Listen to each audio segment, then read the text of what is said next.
ਵਾਹਿਗੁਰੂ ਸਤਨਾਮ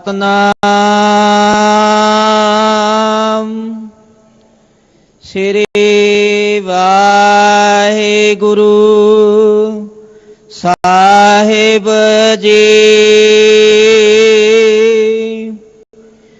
ਸੂਹੀ ਮਹੱਲਾ ਪੰਜਵਾਂ। बुरे काम को ऊठ खलोया, नाम की बेला पै पै सोया। बुरे काम को ऊठ खलोया, नाम की बेला पै पै सोया। अवसर अपना बुझै ना आना, माया मोह रंग लपटाना। रहाओ लोभ लहर को बिगस फूल बैठा, साध जना का दर्शना डीठा। कबहु न समझै अज्ञान गवारा,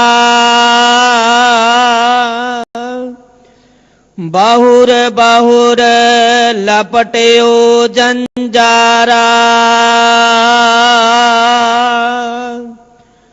रहाओ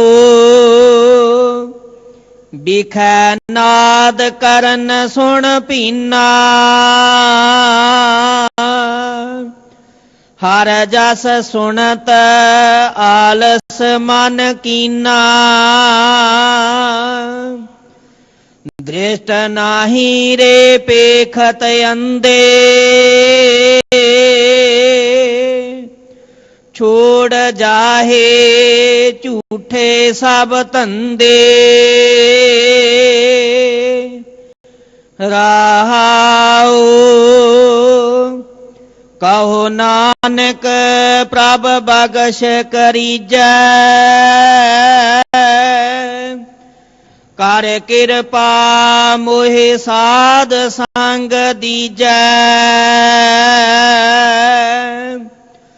तो किछ पाइयै जो होइयै रेना, जिसे बुझाए तिस नाम लेना। तो किछ पाइयै जो होइयै रेना, जिसे बुझाए तिस नाम लेना। राओ।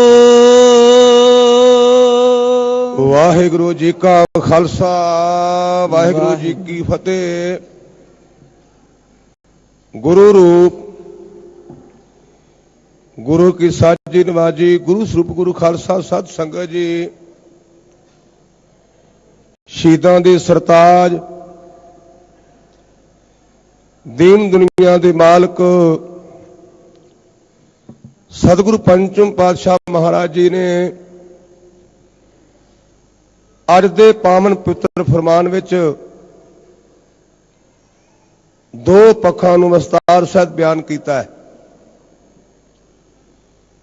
दो पक्ष कहण तो मतलब रोग दारू दोवें बुझै सो वैद सुजान। आप अक्सर वेखदे हां कि जदों साडे शरीर विच किसी प्रकार की कुटलियाई आवे, कोई रोग आवे, असीं डॉक्टर साहब दे कोल जाने आ। वो साडा चंगी तरह निरीक्षण करते हैं, चैक करते हैं, ਤੇ ਪਰਚੀ ਤੇ ਲਿਖ ਕੇ ਕਹਿੰਦੇ ਵੀ ਗੁਰਮੁਖ ਪਿਆਰਾ ਦਵਾਈ ਖਾ। ਫੀਸ ਕਿਸੇ ਨੇ 500 ਲੈ ਲਈ, ਕਿਸੇ ਨੇ 100 ਰੁਪਇਆ ਲੈ ਲਿਆ। ਮੈਡੀਕਲ ਸਟੋਰ ਤੇ ਗਏ, ਉਹਨੇ ਉਹ ਦਵਾਈ ਸਾਨੂੰ 35 ਰੁਪਏ ਦੀ ਦੇ ਦਿੱਤੀ। ਬੰਦਾ ਮਨ ਵਿੱਚ ਵਿਚਾਰ ਕਰਦਾ ਹੈ ਕਿ ਡਾਕਟਰ ਸਾਹਿਬ ਨੇ ਸਾਡੇ ਕੋਲੋਂ 500 ਰੁਪਇਆ ਫੀਸ ਲੈ ਲਈ, ਪਰ ਸਾਨੂੰ ਦਵਾਈ 35 ਦੀ ਮਿਲੀ। ਡਾਕਟਰ ਮਹਿੰਗਾ ਹੈ। ਸਾਨੂੰ ਭੁਲੇਖਾ ਲੱਗਾ ਆਰਾਮ 35 ਨਾਲ ਨਹੀਂ ਆਉਣਾ। ਆਰਾਮ ਇਸ ਕਰਕੇ ਆਉਣਾ ਕਿ ਉਸ ਡਾਕਟਰ ਨੇ ਤੁਹਾਡੀ ਬਿਮਾਰੀ ਬੁੱਝ ਲਈ। ਜਿਹੜਾ ਮੈਡੀਕਲ ਸਟੋਰ ਵਾਲਾ ਵੀਰ ਹੈ ਉਹ ਦਵਾਈ ਤਾਂ ਜਾਣਦਾ, ਪਰ ਉਹਨੂੰ ਇਹ ਨਹੀਂ ਪਤਾ ਵੀ ਇਸ ਰੋਗ ਦੀ ਉਤਪਤੀ ਦਾ ਕਾਰਨ ਕੀ ਹੈ। ਇਸੇ ਪ੍ਰਕਾਰ ਅੱਜ ਦੇ ਪਾਵਨ ਪਵਿੱਤਰ ਫਰਮਾਨ ਵਿੱਚ ਸਤਿਗੁਰੂ ਪੰਚਮ ਪਾਤਸ਼ਾਹ ਨੇ ਉਹ ਦੋ ਪੱਖ ਬਿਆਨ ਕੀਤੇ ਨੇ, ਜਿਹਨੂੰ ਆਪਾਂ ਨੈਗੇਟਿਵ ਤੇ ਪੋਜ਼ਿਟਿਵ ਕਹਿ ਦਿੰਦੇ ਆ, ਜਿਹਨੂੰ ਸਾਡੇ ਪ੍ਰਾਤਨ ਭਾਰਤੀ ਗ੍ਰੰਥਾਂ ਦੇ ਵਿੱਚ ਵੇਦ ਕਰਮ ਤੇ ਨਿਸ਼ੇਧ ਕਰਮ ਕਰਕੇ ਬਿਆਨ ਕੀਤਾ ਹੈ। ਵੇਦ ਕਰਮ ਕਰਨ ਤੋਂ ਮਤਲਬ ਜਿਹੜੇ ਕਰਨਯੋਗ ਕੰਮ ਹਨ। ਨਿਸ਼ੇਧ ਕੰਮ ਕਰਨ ਤੋਂ ਮਤਲਬ ਜਿਨ੍ਹਾਂ ਕੰਮਾਂ ਤੋਂ ਅਸੀਂ ਪਰਹੇਜ਼ ਕਰਨਾ ਹੈ। ਤੋ ਸਤਿਗੁਰੂ ਪਾਤਸ਼ਾਹ ਮਹਾਰਾਜ ਜੀ ਨੇ ਇਹ 4 ਪਦਿਆਂ ਵਾਲੇ ਪਾਵਨ ਪਵਿੱਤਰ ਸ਼ਬਦ ਵਿੱਚ ਵੱਖ-ਵੱਖ ਉਦਾਹਰਨਾਂ ਦੇ ਕਰਕੇ ਸਾਨੂੰ ਸਮਝਾਉਣ ਦਾ ਮਹਾਨ ਉਪਰਾਲਾ ਕੀਤਾ ਹੈ। ਜਿੱਥੇ ਗੁਰਮੁਖੋ ਆਪਾਂ ਇਸ ਪੱਖ ਦੀ ਵਿਚਾਰ ਕਰਨੀ ਹੈ, ਗੁਰੂ ਕਿਰਪਾ ਸਦਕਾ ਇਹ ਜੋ ਸ਼ਹੀਦੀ ਹਫ਼ਤਾ ਹੈ, ਇਹ ਸਾਡੇ ਸਿੱਖ ਇਤਿਹਾਸ ਵਿੱਚ ਇੱਕ ਅਹਿਮ ਦਿਹਾੜੇ ਨੇ ਕਿ ਸਤਿਗੁਰੂ ਪਾਤਸ਼ਾਹ ਮਹਾਰਾਜ ਜੀ ਨੇ ਅਨੰਦਪੁਰ ਸਾਹਿਬ ਦੀ ਪੁਰੀ ਛੱਡੀ, ਆਪਣੇ ਸਾਹਿਬਜ਼ਾਦੇ ਤੇ ਸਾਡੀ ਮਾਤਾ ਜੀ ਨੂੰ ਕੁਰਬਾਨ ਕੀਤਾ ਪੰਥ ਉੱਪਰੋਂ। ਦਰਅਸਲ ਜਿਵੇਂ ਸਾਡੇ ਵਪਾਰੀ ਭਰਾ ਮਾਰਚ ਦੇ ਮਹੀਨੇ ਦੇ ਵਿੱਚ ਆਪਣੀਆਂ ਮਹੀਆਂ ਦਾ ਨਿਰੀਖਣ ਕਰਦੇ ਨੇ ਕਿ ਸਾਨੂੰ ਪਿਛਲੇ ਸਾਲ ਵਿੱਚ ਇੰਨਾ ਵਾਧਾ ਹੋਇਆ, ਸਾਨੂੰ ਇੰਨਾ ਘਾਟਾ ਪਿਆ। ਮੇਰੀ ਸਮਝ ਦੇ ਮੁਤਾਬਕ ਇਹ ਸ਼ਹੀਦੀ ਹਫ਼ਤਾ ਸਾਨੂੰ ਆਪਣੀ ਪੜਚੋਲ ਕਰਨ ਦਾ ਹਫ਼ਤਾ ਹੈ ਕਿ ਸਾਡੇ ਸਤਿਗੁਰੂ ਪਾਤਸ਼ਾਹ ਨੇ ਸਾਡੇ ਤੇ ਕੀ ਕੀਤਾ। ਅਸੀਂ ਸਤਿਗੁਰੂ ਪਾਤਸ਼ਾਹ ਮਹਾਰਾਜ ਦੀ ਕੁਰਬਾਨੀ ਨੂੰ ਕਿੰਨਾ ਕੁ ਚੇਤੇ ਕੀਤਾ, ਆਪਣੀ ਜ਼ਿੰਦਗੀ ਨੂੰ ਕਿੰਨਾ ਕੁ ਮੋਲਡ ਕੀਤਾ ਤੇ ਸਾਡੇ ਵਿੱਚ ਕੀ ਵਾਧਾ ਆਇਆ ਤੇ ਕੀ ਕਮੀਆਂ ਆਈਆਂ। ਆਪਾਂ ਨੂੰ ਇਹ ਸ਼ਹੀਦੀ ਹਫ਼ਤੇ ਦੇ ਵਿੱਚ ਸਵੈ ਪੜਚੋਲ ਕਰਨੀ ਚਾਹੀਦੀ ਹੈ। ਕਈ ਵੀਰਾਂ ਨੇ ਮੇਰੇ ਤੇ ਸਵਾਲ ਕੀਤਾ, ਗਿਆਨੀ ਜੀ ਅਸੀਂ ਗੁਰਮਤਿ ਰਹਿਤ ਮਰਿਆਦਾ ਦਾ ਖਰੜਾ ਪੜ੍ਹਿਆ ਹੈ, ਇਹ ਸ਼ੰਕਾਵਾਦੀਆਂ ਦੀ ਸ਼ੰਕਾ ਹੈ। ਉੱਥੇ ਗੁਰਮਤਿ ਰਹਿਤ ਮਰਿਆਦਾ ਦੇ ਪਹਿਲੇ ਪੰਨਿਆਂ ਉੱਪਰ ਸਾਡੇ ਬਜ਼ੁਰਗਾਂ ਨੇ, ਸਾਡੇ ਵਡੇਰਿਆਂ ਨੇ ਇਹ ਲਿਖਿਆ ਹੈ ਕਿ ਜਿਹੜਾ ਇੱਕ ਅਕਾਲ ਪੁਰਖ 10 ਗੁਰੂ ਸਾਹਿਬਾਨ ਤੇ ਗੁਰੂ ਗ੍ਰੰਥ ਸੱਚੇ ਪਾਤਸ਼ਾਹ ਤੇ ਅਕੀਦਾ ਰੱਖਦਾ ਹੈ, ਉਹ ਸਿੱਖ ਹੈ। ਇਹ ਸ਼ੰਕਾਵਾਦੀਆਂ ਦਾ ਸ਼ੰਕਾ ਹੈ। ਇੱਕ ਅਕਾਲ ਪੁਰਖ 10 ਗੁਰੂ ਸਾਹਿਬਾਨ ਤੇ ਧੰਨ ਗੁਰੂ ਗ੍ਰੰਥ ਸੱਚੇ ਪਾਤਸ਼ਾਹ ਨੂੰ ਮੰਨਣ ਵਾਲਾ ਸਿੱਖ ਹੈ। ਤੁਸੀਂ ਸ਼ਹੀਦਾਂ ਨੂੰ ਕਿਉਂ ਮੰਨਦੇ ਹੋ? ਇਹ ਸ਼ੰਕਾਵਾਦੀਆਂ ਦਾ ਸ਼ੰਕਾ ਹੈ। ਮੈਂ ਕਿਹਾ ਵੀ ਗੁਰਮੁਖਾ ਤੂੰ ਸਵਾਲ ਕਰ ਲਿਆ, ਹੁਣ ਆਪਾਂ ਦੋਵੇਂ ਆਪੋ ਆਪਣੇ ਇੱਕ ਪੱਖ, ਤੇਰੀ ਦੂਜੀ ਪਾਰਟੀ ਮੇਰੀ ਦੂਜੀ ਪਾਰਟੀ, ਜਦੋਂ ਕੋਈ ਦੋ ਭਰਾ ਝਗੜ ਪੈਣ ਜਾਂ ਮਿੱਤਰਾਂ ਦਾ ਬੋਲ ਕਬੂਲ ਹੋ ਜਾਏ ਤੇ ਸਾਂਝਾ ਬੰਦਾ ਸਮਝਾਉਂਦਾ, ਭਾਈ ਤੁਸੀਂ ਆਪਣੇ ਹੋ ਤੇ ਵਿਚਾਰ ਕਰੋ ਵਿਚਾਰ। ਮੈਂ ਕਿਹਾ ਵੀ ਮਿੱਤਰਾ ਮੈਂ ਵੀ ਚੁੱਪ ਕਰ ਜਾਣਾ, ਤੂੰ ਵੀ ਚੁੱਪ ਕਰ, ਤੇ ਕੁਰਾਨ ਦੀ ਆਪਾਂ ਰਾਏ ਲੈ ਲਈ, ਉਹ ਸਾਂਝਾ ਹੈ, ਉਹ ਦੂਜੇ ਮਤ ਦਾ ਹੈ। ਗੁਰਮੁਖੋ ਕੁਰਾਨ ਦੇ ਵਿੱਚ ਮੈਂ ਪੜ੍ਹਿਆ ਹੈ, ਤੁਸੀਂ ਬੇਸ਼ੱਕ ਪੜ੍ਹਨਾ, ਮੈਂ ਬੇਨਤੀ ਕਰਾਂਗਾ, ਅੱਗੇ ਵੀ ਕਰਦਾ ਹੈ, ਆਪਣੇ ਧਰਮ ਨੂੰ ਪੜ੍ਹਨ ਦੇ ਨਾਲ ਦੂਜਿਆਂ ਧਰਮਾਂ ਨੂੰ ਵੀ ਪੜ੍ਹਿਆ ਕਰੋ। ਕਿਉਂਕਿ ਜਿੰਨਾ ਚਿਰ ਅਸੀਂ ਬਾਕੀ ਦੇ ਮਜ਼ਹਬਾਂ ਨੂੰ ਪੜ੍ਹਦੇ ਨਹੀਂ, ਸਾਨੂੰ ਕਿਵੇਂ ਪਤਾ ਲੱਗੇਗਾ ਵੀ ਸਾਡੇ ਗੁਰਦੇਵ ਦੀ ਪਾਵਨ ਪਵਿੱਤਰ ਬਾਣੀ 'ਚ ਕੀ ਵਾਧਾ ਹੈ, ਸਾਡੇ ਗੁਰੂ ਸਾਹਿਬਾਨਾਂ ਨੇ ਸਾਡੇ ਲਈ ਕੀ ਕੀਤਾ। ਜਿੰਨਾ ਚਿਰ ਆਪਾਂ ਤੁਲਨਾਤਮਕ ਅਧਿਐਨਾਂ ਕਰਾਂਗੇ ਸਾਨੂੰ ਸਮਝ ਨਹੀਂ ਪੈਣੀ। ਮੈਂ 2 ਵਾਰ ਬੜੇ ਤਹੰਬਲ ਨਾਲ, ਧਿਆਨ ਨਾਲ, ਕਿਉਂਕਿ ਸਾਡੇ ਵਿਦਵਾਨ ਵੀਰਾਂ ਨੇ ਸਾਡੇ ਤੇ ਬੜੇ ਪਰਉਪਕਾਰ ਕੀਤੇ ਨੇ। ਅਰਬੀ ਤਾਂ ਮੈਨੂੰ ਆਉਂਦੀ ਨਹੀਂ, ਲੇਕਿਨ ਉਹਦਾ ਅਨੁਵਾਦ ਮੈਂ ਹਿੰਦੀ 'ਚ ਪੜ੍ਹਿਆ। ਸੰਤ ਬਾਬਾ ਜਰਨੈਲ ਸਿੰਘ ਨੇ ਮੈਨੂੰ ਅਹਿਮਦਾਬਾਦ ਤੋਂ 70 ਰੁਪਏ ਦਾ ਕੁਰਾਨ ਲੈ ਕੇ ਦਿੱਤਾ, ਕਹਿੰਦੇ ਤੈਨੂੰ ਗਿਆਨੀ ਬਣਨਾ ਤੇ ਆ ਵੀ ਪੜ੍ਹ। ਉਹਨਾਂ ਨੇ ਆਪਣੀ ਜੇਬ 'ਚੋਂ 70 ਰੁਪਏ ਦਿੱਤੇ ਅਹਿਮਦਾਬਾਦ, ਤੇ ਮੈਨੂੰ ਕੁਰਾਨ ਲੈ ਕੇ ਦਿੱਤਾ। ਮੈਂ 2 ਵਾਰ ਪੜ੍ਹਿਆ। ਜਿਹੜੀ ਵਿਸ਼ੇਸ਼ ਮੈਂ ਬੇਨਤੀ ਕਰਨੀ ਚਾਹੁੰਦਾ ਉਹ ਇਹ ਹੈ, ਜਿੰਨੀ ਸੁੰਦਰ ਵਿਆਖਿਆ ਕੁਰਾਨ ਦੇ ਵਿੱਚ ਸ਼ਹੀਦੀ ਕੀਤੀ ਹੈ, ਨਹੀਂ ਕਿਤੇ ਨਹੀਂ ਮੈਂ ਪੜ੍ਹੀ, ਹੋਵੇਗੀ ਬਹੁਤ ਥਾਵਾਂ ਤੇ, ਪਰ ਜਿੰਨੀ ਕੁ ਮੈਨੂੰ ਜਾਣਕਾਰੀ, ਇਹ ਸ਼ਹਾਦਤ ਲਫ਼ਜ਼ ਜਿਹੜਾ ਹੈ ਇਹ ਅਰਬੀ ਭਾਸ਼ਾ ਦਾ ਸ਼ਬਦ ਹੈ। ਇਹਦੇ 2 ਅਰਥ ਨੇ, ਇੱਕ ਗਵਾਹੀ ਤੇ ਦੂਜਾ ਉਹ ਮਹਾਨ ਜਿਹੜਾ ਸੱਤ ਵਾਸਤੇ ਆਪਣਾ ਆਪਾ ਕੁਰਬਾਨ ਕਰਦੇ। ਯਾਦ ਰੱਖਣਾ, ਮਰਨ ਨਾਲ ਕੋਈ ਮਾਨ ਨਹੀਂ। ਆਪਾਂ ਜਿੰਨੇ ਬੈਠੇ ਆ, ਆਪਣੇ ਪਿਓ ਦਾਦੇ ਪੜਦਾਦੇ ਸਾਰੀ ਦੁਨੀਆ ਤੇ ਆਏ ਤੇ ਚਲੇ ਗਏ। ਆਪਾਂ 4 ਸਰੀਰ ਬੈਠੇ ਆ, ਵਾਰੀ ਆਪੋ ਆਪਣੀ ਕੋਈ ਨਾ ਬੰਦੇ ਧੀਰ। ਜਿੱਦਣ ਆਪਣਾ ਨੰਬਰ ਆ ਗਿਆ ਉਦੋਂ ਆਪਾਂ ਵੀ ਜਾਣਾ ਹੈ, ਪਰ ਕੱਲੇ ਮਰਨ ਕਰਕੇ ਮਾਰਨੀ। ਇਹ ਵੇਖਣਾ ਵੀ ਜਿਹੜੇ ਬੰਦੇ ਨੇ ਸਰੀਰ ਛੱਡਿਆ ਉਹਦਾ ਟਾਰਗੇਟ ਕੀ ਹੈ,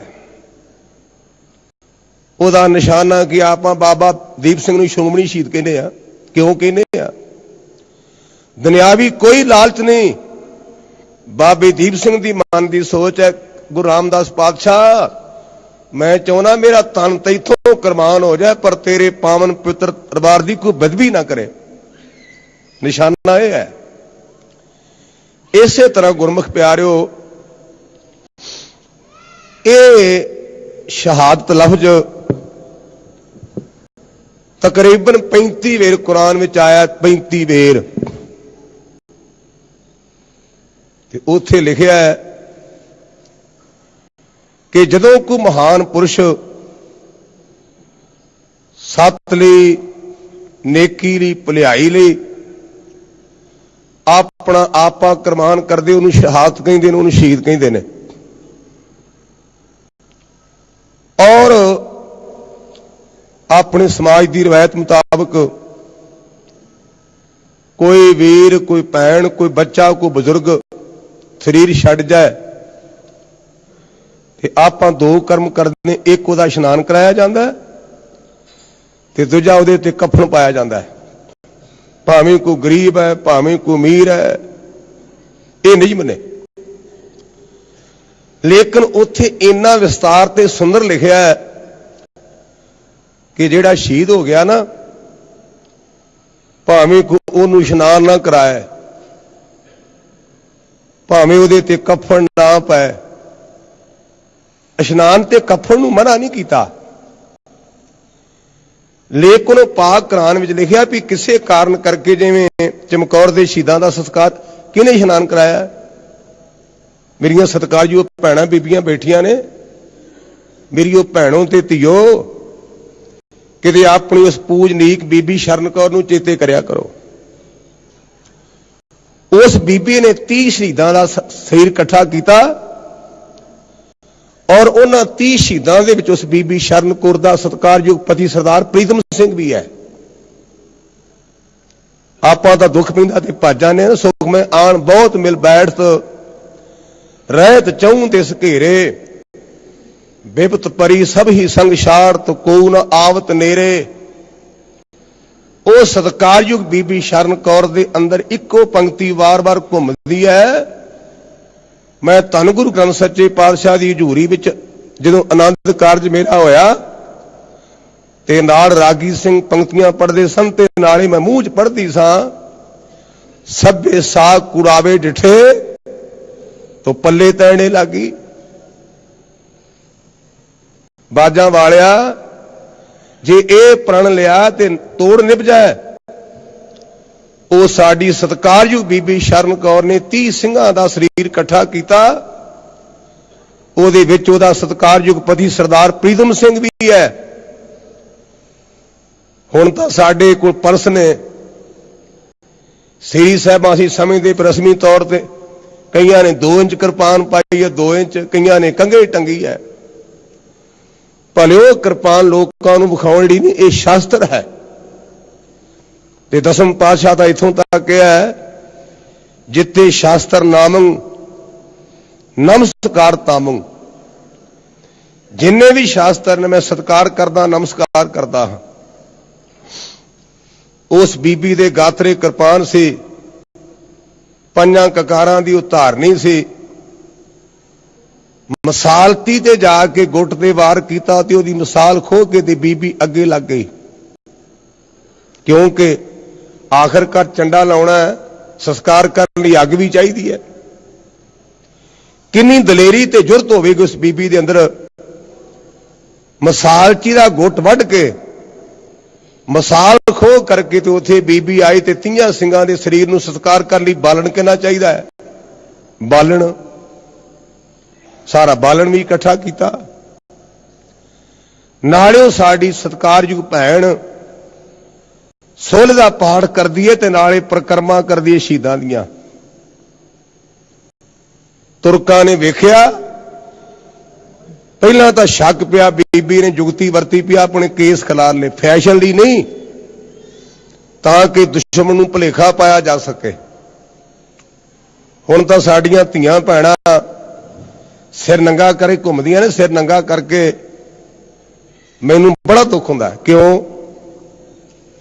ਮੇਰੀ ਉਹ ਭੈਣੋ, ਕਦੇ ਸਾਡੇ ਸਮਾਜ ਵਿੱਚ ਇਹ ਕਿਹਾ ਜਾਂਦਾ ਸੀ ਫਲਾਨੀ ਬੀਬੀ ਸਿਰੋਂ ਨੰਗੀ ਹੋ ਗਈ। ਇਹ ਸਾਡੀ ਪੰਜਾਬੀ ਦੀ ਬੋਲੀ ਹੈ, ਖਾਣ ਹੈ, ਫਰੇਜ, ਸਿਰੋਂ ਨੰਗੀ ਹੋ ਗਈ। ਇਹਦੇ ਅਰਥ ਬੜੇ ਕਰੜੇ ਨੇ ਵੀ ਇਹ ਬੀਬੀ ਦਾ ਸਿਰ ਦਾ ਸਾਈਂ ਗੁਜ਼ਰ ਗਿਆ ਹੈ। ਕਦੇ ਸਾਡੇ ਸਮਾਜ ਵਿੱਚ ਇਹ ਲਫ਼ਜ਼ ਹੁੰਦਾ ਸੀ, ਅੱਜ ਸਾਡਾ ਫੈਸ਼ਨ ਬਣ ਗਿਆ ਸਿਰ ਆਪਣੇ ਆਪ ਹੀ ਨੰਗਾ ਕਰ ਲੈਣਾ, ਆਪਣੇ ਆਪ ਹੀ। ਪਰ ਸਾਡੀ ਉਹ ਸਤਿਕਾਰਯੋਗ ਬੀਬੀ ਸ਼ਰਨ ਕੌਰ ਨੇ ਆਪਣੇ ਕੇਸ ਖਿਲਾਰੇ, ਤੁਰਕਾਂ ਨੂੰ ਭੁਲੇਖਾ ਪੈ ਜੇ ਵੀ ਉਹ ਕਮਲੀ ਰਮਲੀ ਹੈ, ਕੁਮਸਤਾਨੀ ਹੈ। ਜਦੋਂ ਅੱਗ ਉਹਦੀ ਬੀਬੀ ਦੇ ਕੋਲ, ਮਿਸਾਲ ਕੋਲ ਹੈ, ਉਹਨੇ ਕੀਰਤਨ ਸੁਰ ਦਾ ਪਾਠ ਕਰਕੇ ਚੰਡਾ ਲਾਇਆ।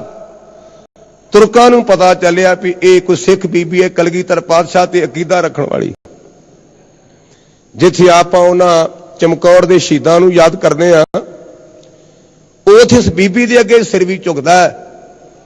ਤੁਰਕਾਂ ਨੇ ਆਏ, ਬੀਬੀ ਨਾਲ ਹੱਥੋਂ ਪਾਈ ਹੋਏ, ਔਰ ਉਹ ਸਾਡੀ ਸਤਿਕਾਰਯੋਗ ਬੀਬੀ ਸ਼ਰਨ ਕੌਰ ਨੂੰ ਜਿਉਂਦਿਆਂ ਉਹ ਚੰਡੇ ਵਿੱਚ ਸੁੱਟ ਦਿੱਤਾ, ਜਿਉਂਦਿਆਂ।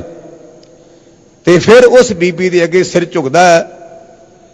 ਜਦੋਂ ਉਹਨਾਂ ਤੁਰਕਾਂ ਨੇ ਸੁੱਟਿਆ ਨਾ, ਤੇ ਬੀਬੀ ਨੇ ਸ਼ਬਦ ਪੜਿਆ, ਮੇਰਾ ਮੁਝ ਮੈਂ ਕਿਛ ਨਹੀਂ, ਜੋ ਕਿਛ ਹੈ ਸੋ ਤੇਰਾ, ਤੇਰਾ ਤੁਝ ਕੋ ਸੌਂਪਤੇ ਕਿਆ ਲਾਗੇ ਮੇਰਾ। ਬਾਜਾਂ ਵਾਲਿਆ, ਇਹ ਤਨ ਵੀ ਤੇਰਾ ਬਖਸ਼ਿਆ ਸੀ, ਤੂੰ ਕਿਰਪਾ ਕੀਤੀ ਹੈ, ਤੇਰਾ ਬਖਸ਼ਿਆ ਦਰ ਤੇਰੇ ਦਰ ਪ੍ਰਵਾਨ ਚੜ ਗਿਆ। ਤੋ ਗੁਰੂ ਪਿਆਰਿਓ, ਉੱਥੇ ਪਾਕ ਕੁਰਾਨ ਵਿੱਚ ਇਹ ਦਰਜ ਹੈ ਕਿ ਸ਼ਹੀਦ ਦਾ ਕਿਸੇ ਕਾਰਨ ਕਰਕੇ ਇਸ਼ਨਾਨ ਨਹੀਂ ਹੋ ਸਕਿਆ, ਉਹਦੇ ਤੇ ਕਫਨ ਨਹੀਂ ਪਾਇਆ ਜਾ ਸਕਿਆ, ਪਰ ਉਹ ਇੰਨਾ ਪਾਕ ਹੈ, ਉਹ ਇੰਨਾ ਪਵਿੱਤਰ ਹੈ ਕਿ ਜਿੱਥੇ ਵੀ ਉਹਦਾ ਤਨ ਲੱਗਿਆ ਉੱਥੋਂ ਦੀ ਮਿੱਟੀ ਪਾਕ ਹੋ ਗਈ। ਔਰ ਉੱਥੋਂ ਦੀ ਮਿੱਟੀ परमेश्वर दे प्यार वाले अपने मत्थे ते ला के अपने पापां नूं धोण दा यतन करते हैं। और इसे कारण करके एक मुसलमान परमेश्वर दे प्यारे ने, अल्लाह नूं समझण वाले ने साडे हिंदुस्तान दे लोकां नूं सुचेत कीता है। वो मुसलमान भरा है साडा, उन्हें आख्या भराओ तीर्थां ते जम जम जाओ। उन्हें खंडन नहीं जे कीता। उनका हाजियो हज करन काबे जम जम जाओ। पर मैं पिछे खलोता कि तुहानूं आवाज मार के बेनती करदा है, जे तुसीं हिंदुस्तान दे रहण वाले हो जां हिंदुस्तान विच आए हो दर्शन दीदारे करन लई, ते मेरा एक तुहानूं सुझाव है कि हिंदुस्तान दे विच एक महान तीर्थ जे ओह ना भुल जाया जे। वो कौन कहंदा? एक मुसलमान बुजुर्ग, ओहदा नाम अल्लाह यार खां जोगी। ते आपां सारे गुरसिख माई पाई बैठे हां, किते अंदर झाती मारिया जी भी कदे आपां इस तीर्थ ते गए? आपां तां जाने पहाड़ी तीर्थां ते 2 in 1, नाले तीर्थ दा बहाना ते नाले सैर सपाटा। चलाक जू हो गया आपां, चलाक। वो मुसलमान बुजुर्ग कहता है, हिंद में एक तीर्थ है, यात्रा के लिए कटाए हैं बाप ने बेटे या खुदा के लिए। कहता दुनिया के लोगों, हिंदुस्तान में रहन वाले वीरों भैनों भराओ ते जेड़े बाहरों देशों प्रदेशों चों आए हो, मेरी एक बेनती मन के एक तीर्थी यात्रा करिया जे। केड़ा तीर्थ? जिहदा नाम है चमकौर साहब। सानू इहदे अर्थ साडे उस्ताद संत ज्ञानी करतार सिंह खालसा जी ने पढ़ाए सन। चमकौर दा अर्थ ना जी चमक ही और होवे। चमकौर दा अर्थ है और चमक। होर तरह दा चन्न पुछया भी महापुरुषो इहदा मतलब कि तुसां कीता है? वो कहिंदे दुनिया दा हर मनुख, इत्थे एक मैनूं कवियां दा बोल चेते आ गया, पुत्तां वालिओ जग दा पुੱਤ मेवा, हुंदे मापिਆਂ दी जिंद जान पुत्र, जिउंदे जी सहारा ओ जिंदगी दा, मर गया तो पिछो निशान पुत्र, पुत्रां परां ते उड़दी फिरे दुनिया, मापे बुत ते पुत प्राण पुत्र। जेड़ा पुत हुंदा प्राण हुंदा, जे पुत नूं दुख होवे ते मां प्यो नूं चैन नहीं आउंदा। तो किसी विद्वान वीर ने लिखिया पुत्रां दे बारे, ये सानू संतां महापुरुषां ने पढ़ाया भी चमकौर नूं चमकौर क्यों मैं कहा तुहानूं, क्यों आख्या भी इतना याद करया करो, इउं पढ़ो। वो ये है, दसत डिग भला तो कूच कीता, दूर अखां तो जदों संतान हो गई, मोर धुज दे अथरू अंत किर गए, फूटी जिगर दी जदों वरान हो गई, मृत्यु जदों अबमन्नू दी सुनी अर्जन, ढिली हत्थां चों तीर कमान हो गई। पर धन गुरु कलगियां वालिया जी, मेरे बाजां वालिया, पर धन गुरु तर कलगियां वालिया जी, तू सारा सरबंस लटा दिता।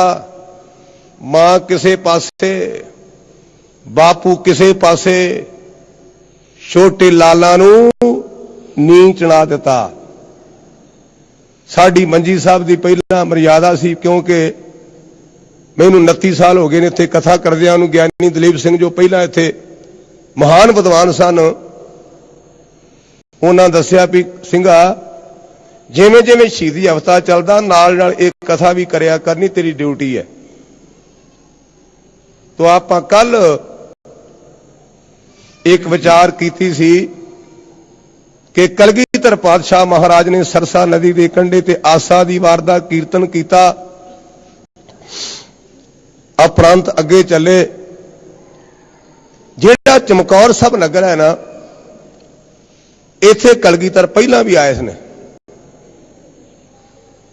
तुसीं बचित्र नाटक विच माफ करना, जिहड़ा गुरु सोभा नामे ग्रंथ है ना, कवि सैनापत दा, ਉਹਦੇ 'ਚ ਇਸ ਘਟਨਾ ਦਾ ਜ਼ਿਕਰ ਹੈ ਕਿ ਇੱਥੇ ਅਲਫ ਖਾਨ ਦੇ ਨਾਲ ਗੁਰਦੇਵ ਦੀ ਟੱਕਰ ਹੋਈ ਤੇ ਉਹਨੂੰ ਮਾਰਿਆ, ਚਮਕੌਰ ਵਿੱਚ ਪਹਿਲਾਂ ਵੀ। ਕਲਗੀਧਰ ਪਾਤਸ਼ਾਹ ਮਹਾਰਾਜ ਇਸ ਨਗਰ ਦੇ ਵਾਕਫ ਸਨ ਔਰ ਉਹਨਾਂ ਨੇ ਬਾਗ ਵਿੱਚ ਆ ਕੇ ਪੜਾ ਕੀਤਾ ਕਿ ਸਾਡੇ ਗੁਰੂ ਦੀ ਸਾਨੂੰ ਹਦਾਇਤ ਹੈ, ਹੱਕ ਪਰਾਇਆ ਨਾਨਕਾ ਉਹ ਸੂਰ ਉਸ ਗਾਏ, ਗੁਰ ਪੀਰ ਹਾਮਾ ਤਾਂ ਪਰੇ ਜਾਂ ਮੁਰਦਾਰ ਨਾ ਖਾਏ। ਤੋ ਬਾਗ ਵਿੱਚ ਮੇਰੇ ਪਾਤਸ਼ਾਹ ਨੇ ਪੜਾ ਕੀਤਾ, ਜਿਹੜੇ ਉਹ ਸਿੰਘ ਨਿਖੜ ਗਏ ਸਨ ਉਹ ਇਕੱਠੇ ਹੋ ਰਹੇ ਨੇ। ਤੇ ਇਸ ਨਗਰ ਦੇ ਵਿੱਚ ਕੱਚੀ ਗੜੀ ਸੀ, ਕੱਚੀ। ਸਿੰਘ ਭੇਜ ਕਰਕੇ ਬੁਲਾਇਆ ਤੇ ਉਹਨੂੰ ਪੁੱਛਿਆ ਵੀ ਗੁਰਮੁਖਾ ਤੇਰਾ ਰੱਬ ਭਲਾ ਕਰੇ, ਸਾਨੂੰ ਗੜੀ ਚਾਹੀਦੀ ਹੈ ਤੇ ਦੇ ਦੇ। ਆਪਾਂ ਵੇਖਦੇ ਹਾਂ ਵੀ ਪਰਿਵਾਰ ਦੇ ਸਾਰੇ ਮੈਂਬਰਾਂ ਦੀ ਰਾਏ ਨਹੀਂ ਰਲਦੀ। ਉਹਨਾਂ ਚੋਂ ਤਗੜਾ ਕਹਿਣ ਲੱਗਾ ਜੀ ਮੈਂ ਨਹੀਂ ਦੇਣੀ, ਮੈਂ ਤੁਹਾਡੇ ਕਰਕੇ ਸਰਕਾਰ ਨਾਲ ਵਿਗਾੜ ਨਹੀਂ ਪਾਉਣਾ। ਜਿਹੜਾ ਵਿਚਾਰਾ ਮਾੜਾ ਸੀ ਉਹਨੂੰ ਪਹਿਲਾਂ ਪਤਾ ਸੀ ਭਰਾ ਤਾਂ ਮੈਨੂੰ ਆਪਣੇ ਰਹਿਣ ਲਈ ਵੀ ਥਾਂ ਨਹੀਂ ਦਿੰਦਾ, ਧੱਕਾ ਕਰਦਾ ਹੈ।